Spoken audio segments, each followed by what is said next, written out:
Je vous salue au nom de Jésus. Je vous salue au nom de Jésus. Amen. Ce matin, le Seigneur, dans son amour, nous a encore rassemblés en ce lieu, dans sa maison pour nous bénir. Le Seigneur, qui nous a accordé la grâce de nous compter parmi les vivants, qui a livré bataille pour nous toute la nuit contre les dominations, les autorités, les principautés, les esprits méchants dans les lieux célestes. Il nous a encore accordé la grâce en ce moment de nous attirer dans sa maison, dans sa présence, pour nous bénir davantage, afin que nous soyons toujours dans la fertilité. Ce Dieu-là, qui est toujours présent en toute situation que nous pouvons rencontrer dans notre chemin, il s'appelle le Dieu de Jacob. Le Dieu de Jacob. Amen. Tu vas ouvrir ta bouche maintenant pour dire que le Dieu de Jacob est ton Dieu. Ouvre ta bouche et dis: le Dieu de Jacob est mon Dieu. Le Dieu de Jacob est mon Dieu. Pourquoi le Dieu de Jacob peut être ton Dieu? Tout simplement parce que, au travers de Jacob, il a confirmé qu'il est fidèle. Il a élevé sa fidélité.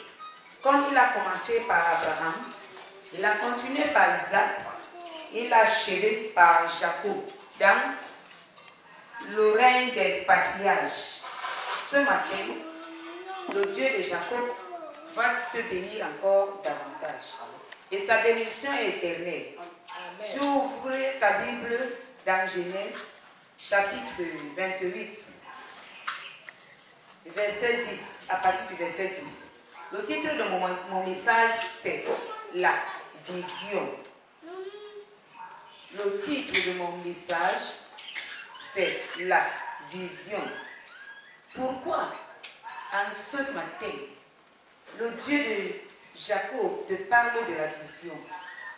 Parce que notre Père qui sont les terres et les reins, qui nous connaît mieux que quiconque, sait que il nous parle d'une manière ou d'une autre, il agit d'une manière ou d'une autre, et quand il apparaît au travers des visions, il est en train de lever une fondation et la sceller dans ta vie, afin que, au travers de cette fondation, il demeure le maître de ta vie, de ma vie, comme il a demeuré ce jour-là le maître de la vie de Jacob. Amen. Gloire à Dieu. Amen. Lecture. Genèse chapitre 28, verset 10. Nous allons suivre la lecture. Genèse chapitre 28, verset 10. À partir du verset 10. À partir du verset 10, les petites écritures, vision de l'échelle. Et dit au nom de Jésus. Amen. Jacob partit de Beersheba et s'en alla à Charan. Il arriva dans un lieu où il passa la nuit, car le soleil était couché. Il y prit une pierre, donc il fit son chevet, et il se coucha dans ce lieu-là. Il eut un songe, et voici, une échelle était appuyée sur la terre, et son sommet touchait au ciel. Et voici, les anges de Dieu montaient et descendaient par cette échelle. Et voici, l'Éternel se tenait au-dessus d'elle, et il dit: je suis l'Éternel, le Dieu d'Abraham, ton père, et le Dieu d'Isaac. La terre sur laquelle tu es couché, je la donnerai à toi et à ta postérité.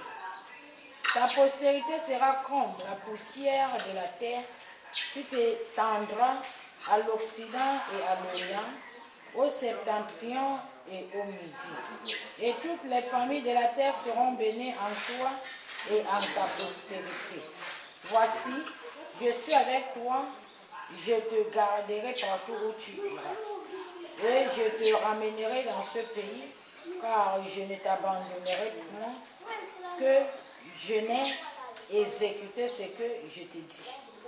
Jacob s'éveilla de son sommeil et il dit: certainement l'Éternel est en ce lieu, et moi je ne le savais pas. Il eut peur et dit que ce lieu est redoutable. C'est ici la maison de Dieu, c'est ici la porte des cieux.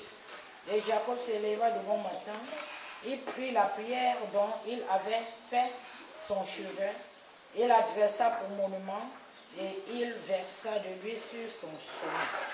Il donna à ce lieu le nom de Bethel, mais la ville s'appelait auparavant Luz. Jacob fit un vœu en disant, si Dieu est avec moi et me garde pendant ce voyage que je fais, s'il me donne du pain à manger et des habits pour me vêtir, et si je retourne en paix à la maison de mon père, alors l'Éternel sera mon Dieu. Cette pierre que j'ai dressée pour monument sera la maison de Dieu, et je te donnerai la dîme de tout ce que tu me donneras. Gloire à Dieu. Amen. L'évangile de ce jour nous parle d'un Dieu, le Dieu vivant, Amen. le Dieu du patriarche Abraham, Amen. Isaac et Jacob, Amen. le Dieu des alliances, le Dieu qui se souvient toujours de ses paroles. Les hommes que nous sommes, nous pouvons oublier, mais Dieu n'oublie jamais. En vérité. Et quand Dieu te promet, il réalise ses promesses. Amen. Il y a des visions que nous pouvons faire hors de la maison, de la constitution familiale. Dieu, dans sa volonté et dans sa puissance, sa connaissance, il l'avait programmé pour que Jacob arrive à voir cette vision qui était une vision de la fondation de la vie, du destin originel selon le plan de Dieu pour la vie de Jacob. Cette vision, Dieu l'avait prévue pour cette période-là, ce lieu-là et cet temps-là. Dieu n'avait pas prévu qu'il devait lui montrer la vision dans la maison, la concession familiale. Il y a des visions que tu ne peux pas recevoir de Dieu quand tu te trouves encore dans la maison familiale. Amen. Il y a des connexions, des bénédictions que tu ne pourras point recevoir étant encore dans la concession familiale. Pourquoi? Parce que Dieu veut te mettre à part. Il veut te sortir de certains rituels familiales. Il veut te séparer de certaines connexions ancestrales que les arrière-grands-parents ont élevées pour adorer d'autres dieux.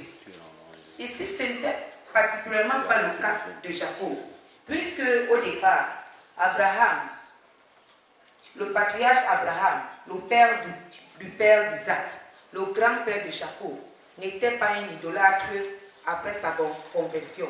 Il n'était plus un idolâtre pendant qu'il avait reçu ce Dieu de la vie. Il s'était converti, il s'est mis à adorer ce Dieu par les capacités qu'il lui avait données et les directives de sa connaissance qu'il avait reçues de la part de ce Dieu. Le père de Jacob, qui s'appelle Isaac, ne vénéra plus les dieux de la concession de ses arrière-grands-parents. Il ne vénéra plus les dieux morts, les dieux des idoles, mais il vénérait le Dieu de son père Abraham, dont il avait élevé son fils Jacob dans l'adoration du véritable Dieu, Jéhovah, l'Éternel des armées, le Dieu puissant. Cet enfant était né dans cette concession, il a grandi dans la concession où se trouvait la présence du Dieu vivant. Mais cette fois-ci, Dieu a trouvé bien. Il a préféré l'enlever de cette concession-là pour cheminer avec lui et en cours de route, que ce Dieu atterrit, descend pour faire alliance par personnel avec son serviteur Jacob. Ce n'est pas parce que la maison de son père était polluée, mais parce qu'il avait décidé ainsi et il voulait faire cette alliance à part, personnelle, individuelle, avec son serviteur Jacob. Il y a des alliances, ou une alliance, que Dieu peut se décider de faire avec toi, seul à seul.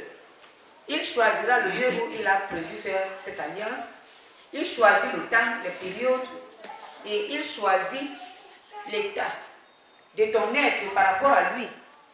Puisqu'avant de faire toutes choses avec le Dieu de la création, il te dispose d'abord. Il te prépare d'abord. Pendant qu'il te restaure, te remplit, prêt déjà à recevoir ce qu'il t'a promis, c'est là où il s'engage à te rencontrer pour pouvoir te transmettre ce qu'il t'a gardé. Amen. Le serviteur de Dieu, Isaac, qui élevait les deux fils, Esaü et Jacob. Quand le temps était arrivé pour Dieu, c'est même Dieu lui-même qui avait organisé une situation pour pouvoir sortir Jacob du sein maternel. Et quand Jacob quittait de là, il était encore un enfant. Quand je dis enfant, il n'était pas encore mûr dans ses pensées, même dans ses réactions. Il y a plusieurs enfants étant à côté de leurs parents. Quelle que soit la formation que leurs parents leur donnent, ils sont toujours des enfants. Il faut qu'ils se séparent pour grandir. Il faut qu'ils se séparent pour se fortifier. Il faut qu'ils se séparent pour prendre les bonnes décisions. Il faut qu'ils se séparent d'une forme physique pour véritablement s'engager à affronter les défis de la vie. Cet enfant de Jacob, le temps était arrivé pour lui, selon le plan de Dieu, qu'il se sépare pour affronter son destin. Et Dieu l'a ôté de cette possession pour pouvoir le conduire sur ce chemin, le chemin qu'il avait planifié pour lui, afin qu'il le rencontre, lui, le Dieu de la création, le Dieu tout-puissant, pour qu'il se manifeste au travers de lui. La Bible nous dit que Jésus-Christ est le chemin, la vérité et la vie. Jésus, en Dieu tout-puissant, Jésus étant dans le Dieu d'Abraham, il a atterri sur le chemin. Il a conduit Jacob sur le chemin pour pouvoir se montrer à lui, afin que son nom soit glorifié. Amen. Le thème de mon message, c'est la vision. Pourquoi la vision? Il y a des visions que nous arrivons à avoir. Ces visions-là n'entrent pas dans le cadre du destin, de l'accomplissement de notre destin. Ces visions-là, certaines viennent de la part de l'ennemi. D'autres sont les visions personnelles qui viennent de la nature humaine. D'autres sont les visions divines qui viennent du Père Tout-Puissant. La vision que Jacob avait reçue, c'était une vision qui venait du Père, de la création, le Dieu du destin. Et cette vision venait s'impacter dans l'esprit de cet enfant pour pouvoir transformer l'esprit de cet enfant en lumière, en bénédiction, en fertilité. Nous allons retourner dans cette écriture. Sous-titre, vision de l'échelle. Jacob partit de Beersheba en s'allant à Charan. Il arriva dans un lieu où il passa la nuit, car le soleil était couché. Ce lieu où cet enfant passait la nuit, ce n'était pas une maison. Ce n'était pas dans un hôtel ou dans une cage quelconque. Mais c'était dans un lieu vide, où cet enfant passa la nuit. Et la Bible dit qu'il prit une pierre, donc il fit son chevet, et il se coucha dans ce lieu-là. Quand la nuit est tombée sur le parcours, le chemin de cet enfant, Jacob, le Dieu qui avait préparé cela, ces moments-là avait ôté en lui la peur. Il y a des moments où tu te plonges à une activité ou à une situation. Le Seigneur qui a préparé cette situation avant ton arrivée sur la terre te dispose et ôte la peur en toi pour pouvoir ce qu'on a été mis à toi afin d'accomplir ce qu'il a prévu. Cet enfant n'avait pas peur des ténèbres. Il n'avait pas peur des bandits. Pour se dire que comme je suis là, quelqu'un peut m'agresser. Mais il était déterminé à arriver là où il partait. Amen. Et dans cette détermination, il ne savait pas qu'il était contenu. Lui, Jacob, dans les mains du Tout-Puissant. Le verset 12 nous dit, il eut un songe. Et voici une échelle était appuyée sur la terre et son sommet touchait au ciel. Et voici les anges de Dieu montaient et descendaient par cette chaîne. Gloire Amen. au Dieu de la vie. Amen. Qui a tant aimé le monde. Oui. Qui a élevé un amour spécial dans la vie de cette femme, Jacob. Qui élève ou qui a élevé cet amour également dans ta vie et dans la mienne. Amen. Comme l'échelle de Dieu qui dure des cieux pour la terre, à cause d'un homme, toi homme, tu dois comprendre que tu es spécial. En vérité. Tu dois comprendre que tu es la première de l'œuvre de Dieu. Oui. Et que rien sur la terre ni dans les cieux ne peut te délier de l'amour du Dieu vivant. Amen. Le verset 13 nous dit, et voici l'Éternel se tenait au-dessus d'elle. Et il dit, je suis l'Éternel, le Dieu d'Abraham, ton père, et le Dieu d'Isaac. Gloire à Dieu. Amen. Amen. Quand Dieu envoie son échelle, il envoie ses anges. Il ne se limite pas là. Lui-même descend pour rencontrer son serviteur, son représentant, Jacob. Alléluia. Amen. Et quand il atterrit, la première des choses qu'il fait, il se présente d'abord. Je suis l'Éternel, le Dieu d'Abraham, ton père, le Dieu d'Isaac. Dieu se présente.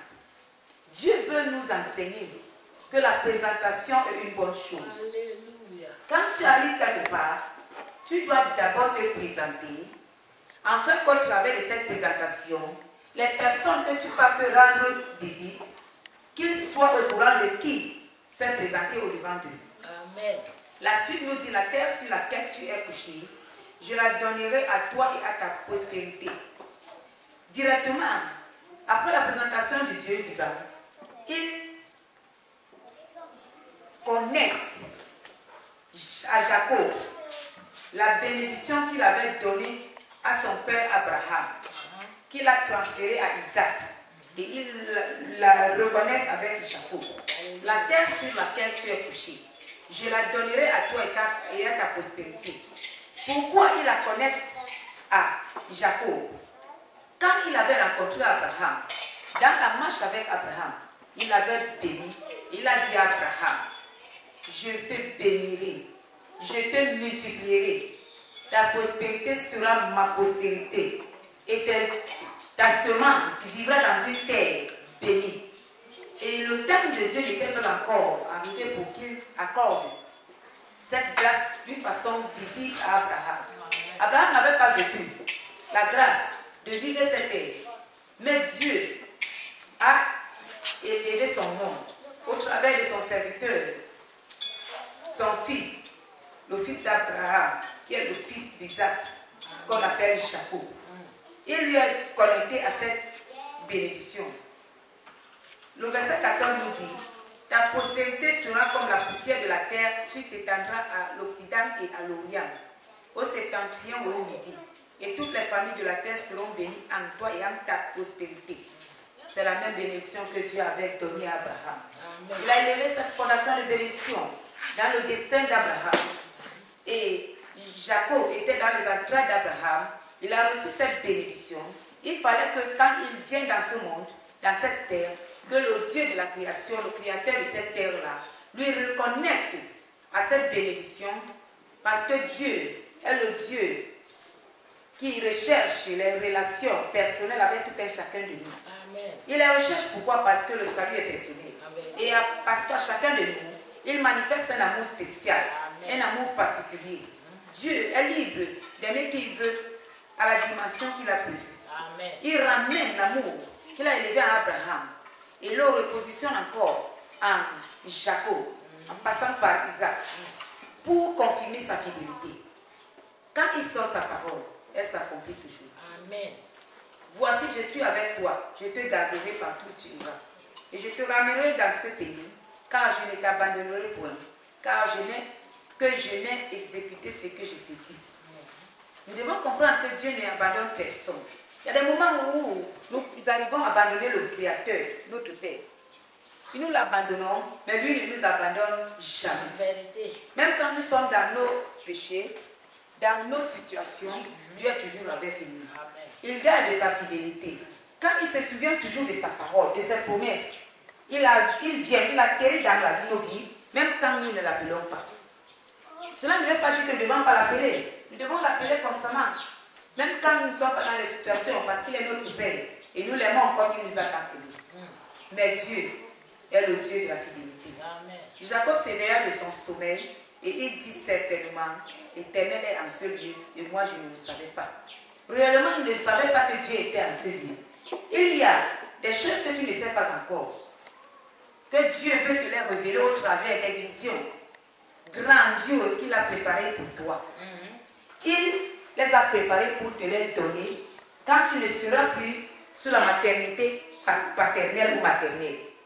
Quand tu seras hors de la maison familiale, quand tu seras hors de certaines personnes, Dieu veut que tu sois là où il a prévu pour toi. Amen. Là où il a gardé depuis la fondation du monde, afin que de telles grâces, de telles bénédictions, de telles visions arrivent à venir dans ton esprit pour pouvoir changer ta vie. Le Seigneur a révélé à son serviteur qu'il est vivant et qu'il était non seulement en ce lieu, mais Dieu est partout. Amen. Mais pendant qu'il est partout, il se manifeste dans certains lieux plus particulièrement, plus précieusement et plus parfaitement. Il eut peur et dit que ce lieu est redoutable. C'est ici la maison de Dieu, c'est ici la porte des cieux. Pourquoi? Parce que Dieu avait ouvert ses yeux spirituels pour lui montrer qu'il était là, pour lui montrer l'ouverture des cieux, pour lui montrer la porte des cieux. Si Dieu ouvre une porte pour toi, des cieux, tu es béni. Amen. Tu ne dois pas faire comme les autres. Amen. Tu dois comprendre que tu es venu dans le monde pour une mission spéciale, mission déterminée. De telles visions te confirment que tu n'appartiens pas au monde, mais tu appartiens à l'Éternel. De telles visions te confirment que tu appartiens à la lumière, à la bénédiction. Tu n'appartiens pas à la malédiction. Quand tu reçois de telles bénédictions, de telles visions, attache-toi au Seigneur.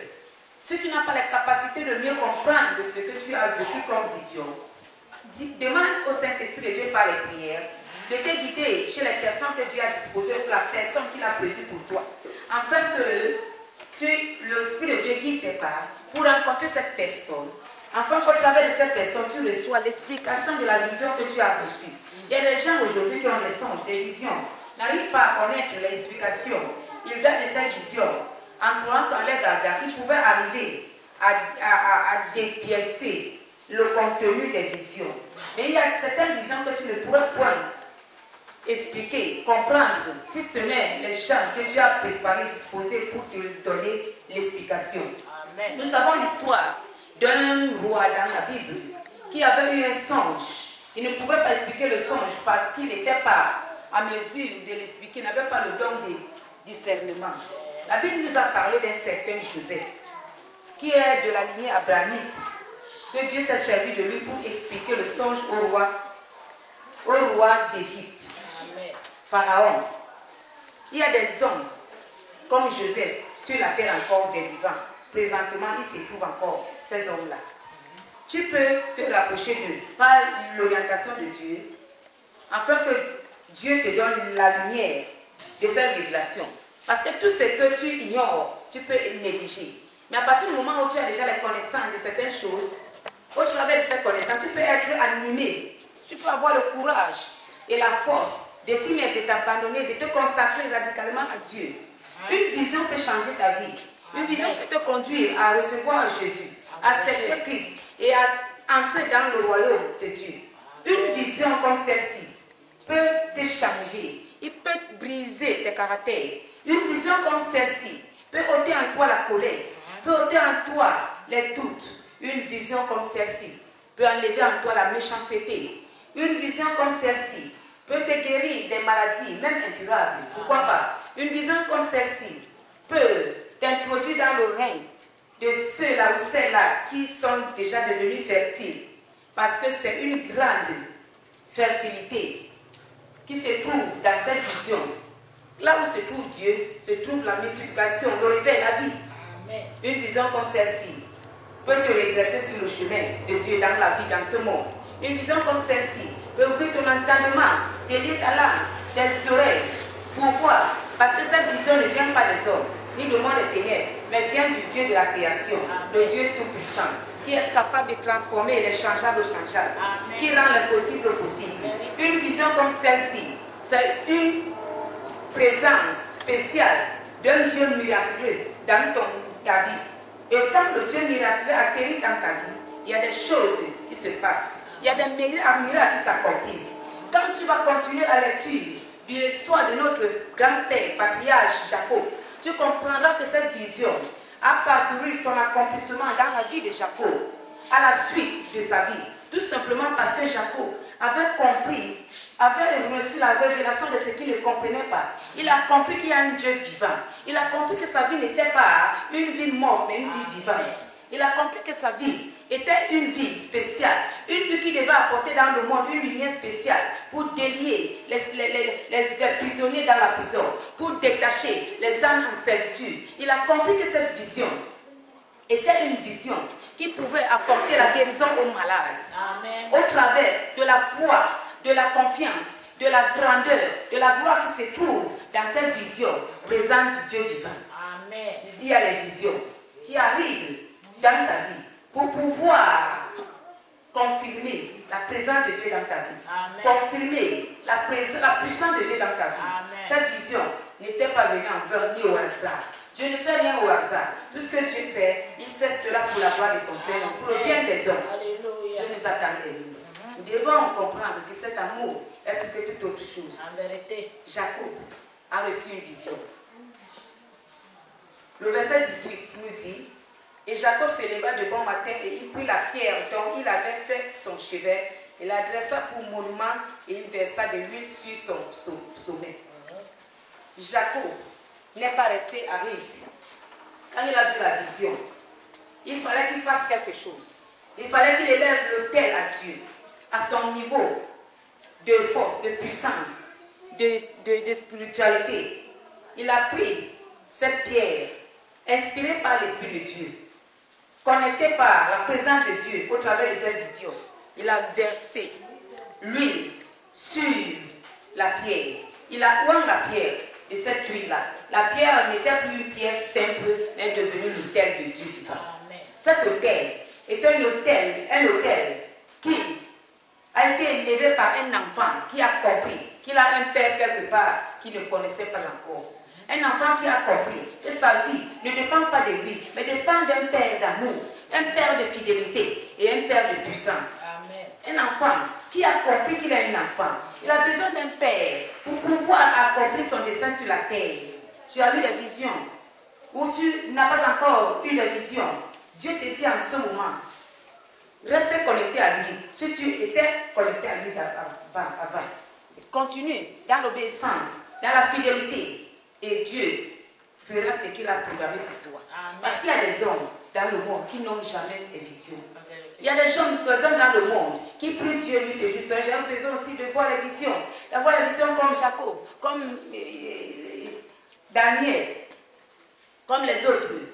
Dieu ne les répond pas. Parfois, ce n'est pas le temps de Dieu qui n'est pas encore. C'est le temps de Dieu qui n'est pas encore arrivé. Parfois, c'est parce que Dieu n'a pas prévu que tu auras également les mêmes visions comme l'autre là. Mais Dieu a fait de chacun de nous.